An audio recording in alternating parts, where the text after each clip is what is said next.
और चलिए इसी के साथ खबरों में आगे बढ़ते हैं। 2030 तक एशिया में दूसरी सबसे बड़ी इकोनॉमी बनेगा भारत। साल 2030 तक जापान को भी पीछे छोड़ देगा भारत। और ये बड़ी जानकारी फिलहाल की देखिए, अगर बात की जाए तो दुनिया की 5वीं सबसे बड़ी इकोनॉमी भारत बना हुआ है।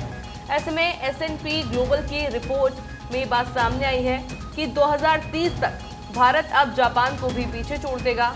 और फिलहाल की अगर बात की जाए, इंडेक्स की अगर बात की जाए तो अभी 5वीं सबसे बड़ी अर्थव्यवस्था भारत बना हुआ है। पर देखिए, उम्मीद पूरी यही जताई जा रही है कि एशिया में दूसरी सबसे बड़ी इकोनॉमी भारत 2030 तक बन सकता है। क्योंकि देखिए, जिस तरह से भारत लगातार विकास कर रहा है, ऐसे में समझा जा सकता है कि भारत के 2030 तक 7.3 ट्रिलियन इकोनॉमी होने की संभावना है। दुनिया की तीसरी इकोनॉमी बनने की संभावना जताई जा रही है। 2023 वित्त वर्ष में भी भारत का मजबूत ग्रोथ दिख रहा है।